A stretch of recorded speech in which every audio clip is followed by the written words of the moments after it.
बिस्मिल्लाहिर्रहमानिर्रहीम। Going to start with question number 25।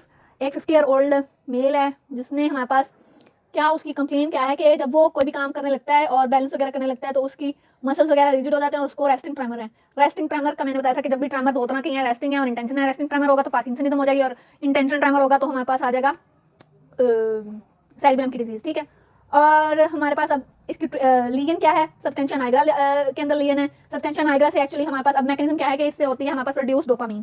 जो dopamine होती है ना वो हमारे पास इनहिबिटरी न्यूरोट्रांसमीटर है फॉर द बेसल गैंग्लिया। जब डोपामीन नहीं होगी तो ब्रेन के जो बेसल गैंग्लिया वाले रीजन है, बेसल न्यूक्लिया ये एक्साइटेड रहेंगे। जब ये एक्साइटेड रहेंगे तो बहुत सारे मसल्स की तरफ जो है ये इंपल्सेस भेज करेंगे, इसकी वजह से मसल हो जाएंगे रिजिड और इनवॉलंटरी ट्रेमर्स होंगे जो कि रेस्टिंग कंडीशन के अंदर भी प्रेजेंट होंगे। इसके अब ट्रीटमेंट क्या है, हम डोपा देंगे बाहर से एल डोपा की फॉर्म में विद डोपा डी कार्बोक्सिलेज और एल डेप्रिनाइल, या फिर हम फीडबैक सर्किटरी जो है उसको डिस्ट्रॉय कर देंगे, या फिर हमारे पास फीटल डोपामीन सेल जो है वो इम्प्लांट करेंगे। इसके बाद हमारे पास अगला क्वेश्चन है कि सीएसएफ की एब्जॉर्प्शन और फ्लो और फॉर्मेशन को बताना है। सीएसएफ क्या है, सेरिब्रोस्पाइनल फ्लूइड। सेरिब्रोस्पाइनल फ्लूइड जो है वो हमारे पास 500 ml पर डे हमारे पास फॉर्म होता है। ये हमारे पास कैसे फॉर्म होता है, this fluid originate as secretion of choroid plexus. Choroid plexus हमारे पास जो ब्रेन के अंदर वेंट्रिकल्स या स्पेसेस प्रेजेंट होते हैं वहाँ पे हमारे पास प्रेजेंट होते हैं। मेनली लेटरल वेंट्रिकल्स के अंदर सीएसएफ प्रोड्यूस होता है स्मॉल अमाउंट में। यहाँ पे हमारे पास एपेंडाइमल सेल्स होती हैं सिक्रीशन वेंट्रिकल्स की सरफेस के ऊपर और एरेक्नोइड मेम्ब्रेन से। इसके बाद हमारे पास इसका फ्लो क्या है कि हमारे पास लेटरल वेंट्रिकल से फ्लो करेगा थर्ड वेंट्रिकल में, फिर थर्ड से एक्विडक्ट ऑफ सिल्वियस के जरिए फोर्थ में जाएगा। फोर्थ वेंट्रिकल से हमारे पास दो ओपनिंग होती हैं, मीडियन ओपनिंग और दो साइडों पे ओपनिंग। मिड लाइन ओपनिंग को हम कहते हैं फोरामिन ऑफ मेजेंडी और साइडों वाली ओपनिंग को कहते हैं फोरामिन ऑफ लुश्का। इनके जरिए हमारे पास जाएंगे इन द स्पाइनल कॉर्ड और स्पाइनल कॉर्ड के अंदर और डिफरेंट सिस्टम्स होती हैं ब्रेन में, वहाँ पे भी हमारे पास सीएसएफ फ्लो करता है।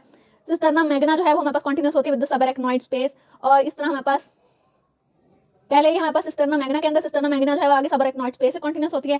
सीएसएफ जो है वो पहले स्पाइनल कॉर्ड में जाके फिर दोबारा अपवर्ड फ्लो करेगा और सबएरेक्नॉइड स्पेस के अंदर आएगा और हमारे पास सेरिब्रम के अराउंड जो है फ्लो करेगा स्पेसेस के अंदर और सीएसएफ फ्लो करेगा और मल्टीपल एरेक्नॉइड विलाई के अंदर ये एब्जॉर्ब होगा। इसके एब्जॉर्प्शन कैसे है, it is absorb through arachnoid villi. Arachnoid matter जो है हमारे पास मेनिंजेस की लेयर है सेकंड वाली, उसके कुछ विलाए होते हैं वो हमारे पास इसको एब्जॉर्ब कर लेते हैं, वीनस साइनसेस के अंदर डाल देते हैं। कॉन्सिक्वेंस क्या है कि अगर हमारे पास ऑब्स्ट्रक्शन हो जाए फ्लो ऑफ सीएसएफ के अंदर तो क्या होगा। अगर सीएसएफ फ्लो नहीं कर रहा, ऑब्स्ट्रक्ट कर रहा है तो हमारे पास ब्रेन के अंदर या हेड रीजन के अंदर फ्लूइड ज्यादा होगा तो हमारे पास होगा हाइड्रोकैप्लस। इसके बाद हमारे पास ये है कि मिडल सेकंड पार्ट है, what is the consequence of block of left middle cerebral artery in the right handed person. Middle cerebral artery जो है वो हमारे पास सप्लाई कर रही होती है वर्निकी स्पीच एरिया को। वर्निकी स्पीच एरिया जब डैमेज होगा तो हमारे पास क्या होगा, he is unable to, person के अंदर वर्निकी स्पीच एरिया भी डैमेज होगा, ब्रोकाज एरिया भी डैमेज होगा, फॉर्मेशन ऑफ वर्ड भी नहीं होगी और लॉस ऑफ फंक्शन होगा on the motor control areas और जिससे हो जाएगा spastic paralysis of most of the body muscle on the opposite side of body. इसके बाद हमारे पास नेक्स्ट है, अगर बायलेटरल डैमेज हो रहा है सोमैटोसेंसरी एरिया 1 का, सोमैटोसेंसरी एरिया 1 हमारे पास मेन सेंसरी एरिया, अगर इसका डैमेज होगा तो हमारे पास क्या क्या लॉस होगा, 2 पॉइंट टच, डिस्क्रिमिनेशन, प्रेशर, ये सब कुछ जाएगा। कैसे, the person is unable to localize the sensation, different sensation जो बॉडी से आ रही है वो चाहे वो क्रूड आ रही हैं चाहे वो फाइन आ रही हैं, कुछ भी सेंसेशंस नहीं होंगी। पर्सन इज अनएबल टू जज the critical degrees of pressure, कि प्रेशर कितना लग रहा है, वेट कितना किसी ऑब्जेक्ट का, किसी ऑब्जेक्ट की शेप क्या है, एस्टियोग्नोसिस हो जाएगा। इसके अलावा टेक्सचर क्या है किसी भी चीज़ का, और हमारे पास what is amorphosynthesis? Amorphosynthesis is a medical condition in which patient is unaware of somatic sensation from one side of body, यानी कि उसकी लाइक ये पेशेंट है, उसकी एक है राइट साइड और एक है लेफ्ट साइड। राइट साइड तो उसकी कीड़ी चल रही है और उसकी हमारे पास एक साइड से सेंसेशन ही खत्म हुई है कि उसको पता ही नहीं है कि यहाँ पे कुछ चल भी रहा है, कोई सोमैटिक सेंसेशन नहीं जा रही।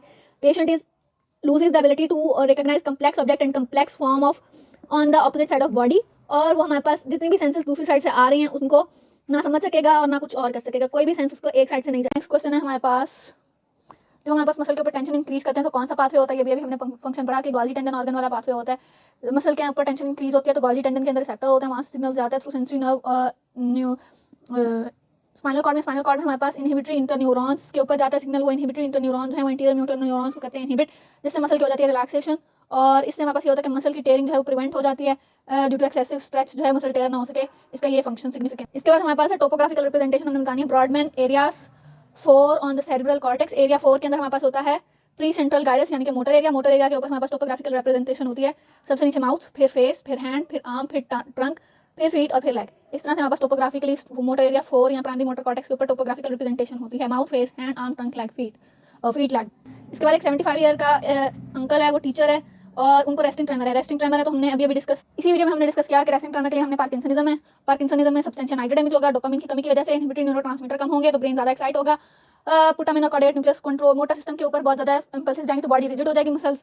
और इसको ट्रीट कैसे करना है हमने, इसमें बॉडी जो है वो मस्कुलेचर रिजिड हो जाएगा, इनवोलेंट्री ट्रेमर्स आएंगे। इसके अलावा हमारे पास सेंसरी डिफिकल्टी आएगी, एक अनेजिया होगा उस पर्सन के अंदर, रिजिडिटी, एक अनेजिया ट्रेमर, ये इसके सिम्टम्स हैं, इनको हम रैट से याद कर सकते हैं। इसके अलावा उसके पोस्चरल रिफ्लेक्सेस इंपेयर होंगे, बैलेंस इंपेयर होगा और मोटर सिस्टम आएंगे लाइक डिस्फेजिया, वो स्वेलो नहीं कर सकेगा, स्पीच बोल नहीं सकेगा और गेट डिस्टर्बेंस आएगा, फटीग। इसको ट्रीट कैसे करना है, एल डोपा और एल डेप्रिनाइल या फिर पार्किंसन या फिर फीटल डोपामिन सेल इम्प्लांट करेंगे या फिर हम सर्जरी करेंगे, जो सर्किट्स हैं उनको निकाल देंगे।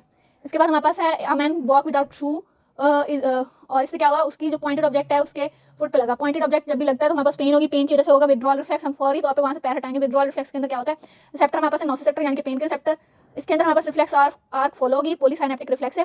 पेन के सिग्नल जाएंगे हमारे पास स्पाइनल कॉर्ड में, स्पाइनल कॉर्ड के अंदर इंटरन्यूरॉन का पूल होगा, वहाँ पे 3 तरह के सर्किट्स डेवलप होंगे, डाइवर्जिंग सर्किट और इनहिबिटरी सर्किट और आफ्टर डिस्चार्ज के सर्किट। डाइवर्जिंग सर्किट जो है वो विड्रॉल करेंगे फ्रॉम द स्टिमुलस, स्टिमुलस से दूर पैर या जो भी चीज़ लगी है उसको अवे लेके जाएंगे। इनहिबिटरी सर्किट हमारे पास एंटागनिस्ट मसल को इनहिबिट करेंगे और आफ्टर डिस्चार्ज जो है वो हमारे पास ये करेगा कि स्टिमुलस के दूर जाने के बाद भी थोड़ी देर जो है वो इंपल्सेस आती रहें ताकि दोबारा से जो बॉडी पार्ट है वो पास में चला जाए स्टिमुलस के।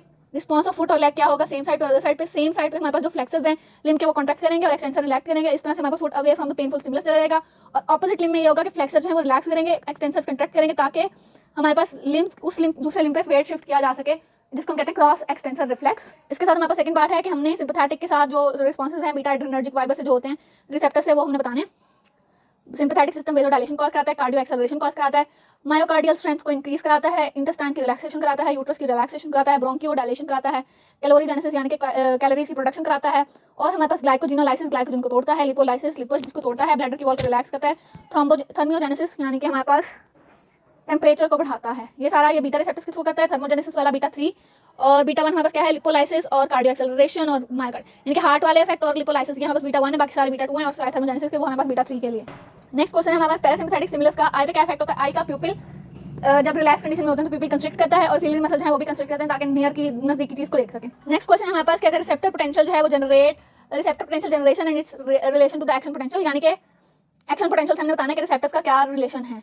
रिसेप्टर्स को जो है हम कैसे एक्टिवेट कर सकते हैं, या उनकी मैकेनिकल डिफॉर्मिटी करें कि कोई स्ट्रेच वगैरह उनकी मेम्ब्रेन स्ट्रेच हो, आइन चैनल ओपन हो, या फिर हम उधर कोई केमिकल सप्लाई करें, या फिर हम उनकी मेम्ब्रेन्स का टेम्परेचर चेंज करें, या फिर वहाँ पे इलेक्ट्रोमैग्नेटिक रेडिएशन दें। इन चारों मैकेनिज्म से रिसेप्टर जो है एक्साइट होंगे। रिसेप्टर जब एक्साइट होंगे तो इफेक्ट्स क्या आएंगे, ये चेंजेस के परमिएबिलिटी ऑफ रिसेप्टर जो है वो इंक्रीज करेगी, एंट्री ऑफ आइंस होगा, एंट्री ऑफ आइंस से हमारे पास एक्शन पोटेंशियल जनरेट होगा। वो कैसे होगा, रिसेप्टर पोटेंशियल जो है वो थ्रेशोल्ड स्टिमुलस से जब राइज करेगा तो एक्शन पोटेंशियल जो है वो नर्व फाइबर से ट्रैवल करेगा और हमारे पास बहुत ज़्यादा फ्रीक्वेंसी से एक्शन पोटेंशियल जो है वो जनरेट होगा।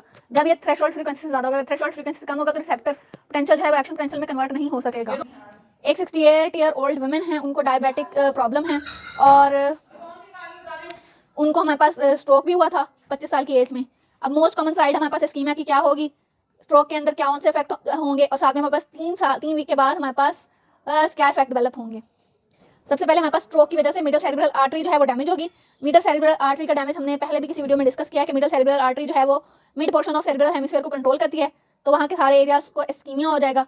मिडल सेरिब्रल आर्टरी जो है उसकी डैमेज होने की वजह से स्पास्टिक पैरालिसिस होगा, वो आंटी बोल नहीं सकेगी और डिमेंटेड यानी कि उन्हें चीज़ें भूल जाएंगी। अगर हमारे पास पोस्टीरियर सेरिब्रल आर्टरी ब्लॉक होगी तो हमारे पास उनकी विजन चली जाएगी और हमारे पास उनकी 1/2 ऑफ रेटिना से विजन नहीं होगी स्ट्रोक लीजन की वजह से। स्ट्रोक हमारे पास वो कंडीशन जिसमें ब्लड सप्लाई जो है वो मिड ब्रेन को अगर इफेक्ट होगी तो हमारे पास नर्व कंडक्शन जो है वो ब्लॉक हो जाएगी बहुत सारे मेजर पाथवे से और ब्रेन और स्पाइनल कॉर्ड के दरमियान में हमारे पास सेंसरी और मोटर कनेक्शन जो है वो लॉस्ट होगा। इसके बाद हमारे पास सारे जो रिफ्लेक्सेस हैं वो 3 हफ्ते बाद हमारे पास दोबारा से वापस आ जाएंगे। Stretch reflexes, flexor reflexes, stepping reflexes जो सारे हमारे पास हैं वो आ जाएंगे वापस। यूरिनेशन और डेफिकेशन भी नॉर्मल हो जाएगी, बीपी भी नॉर्मल हो जाएगा और कॉन्शियस रिटर्न हो जाएगा इन सारे रिफ्लेक्सेस वगैरह का। इसके बाद हमारे पास 12 न्यूरोट्रांसमीटर हमने बताना है जो कि प्री और पोस्ट गैंग्लियोनिक सिम्पैथेटिक न्यूरॉन से रिलीज होते हैं। प्री गैंग्लियोनिक न्यूरॉन जो है वो एसिटाइलकोलिन रिलीज करते हैं और पोस्ट गैंग्लियोनिक जो है वो नॉरएपिनेफ्रिन रिलीज करते हैं। इसके बाद हमारे पास हमने ये बताना है कि 12 फीचर सिम्पैथेटिक नर्वस सिस्टम के, ये भी हमने ये नहीं पढ़े। प्यूपल डायलेट होता है, ग्लैंड्स जो है वो वेजो कंस्ट्रिक्शन होती है। इसके अलावा स्वेटिंग ज़्यादा होती है, हार्ट रेट बढ़ जाता है, ब्रोंकियोल्स डायलेट कर देते हैं, पेरिस्टाल्सिस कम हो जाती है, स्फिंक्टर्स की टोन जो है वो इंक्रीज हो जाती है, लीवर से ग्लूकोज रिलीज होता है, डिट्रूसल मसल रिलैक्स करते हैं, ट्राइगोन कंस्ट्रिक्ट करता है, पीनस जो है वो इजैकुलेट उसकी इजैकुलेशन हो जाती है और बीएमआर बढ़ जाता है, लिपोलाइसिस इंक्रीज कर जाती है। आगे पैरासिम्पैथेटिक इसके ऑपोजिट इफेक्ट्स हो जाएंगे। A man got injury in his back और हेमी सेक्शन हो गया उसके स्पाइनल कॉर्ड का, अब अबव बिलो और at the level of hemi section. इसके लिए आप पुरानी वीडियोस के अंदर जाएंगे उसको देखेंगे और ब्राउन सीक्वेंस सिंड्रोम हम डिस्कस कर ले। ब्राउन सीक्वेंस सिंड्रोम हमारे पास नॉर्मल न्यूरोलॉजिकल सिंड्रोम है जिसके अंदर हमारे पास स्पाइनल कॉर्ड जो है वन साइड से ट्रांसएक्टेड हो जाता है जिसको कहते हैं hemi section of spinal cord. और ब्राउन सीक्वेंस सिंड्रोम के हमने इफेक्ट्स देख लिए, अबव क्या होते हैं, बिलो क्या होते हैं, एट द पॉइंट क्या होते हैं। इसके बाद फिर से वही रेस्टिंग ट्रेमर्स हैं। रेस्टिंग ट्रेमर पार्किंसन डिजीज के साथ होते हैं। विच पार्ट ऑफ ब्रेन को इन्वॉल्व करेंगे, बेसल गैंग्लिया को, और इसका फीचर क्या है, डोपामिन कम हो गया, एक्साइट हो जाएंगे तो ये पार्ट ऑफ रेस्टिंग ट्रेमर आएंगे और मसल रिजिड हो जाएंगे, एक अनेजिया हो जाएगा, एल डोपा से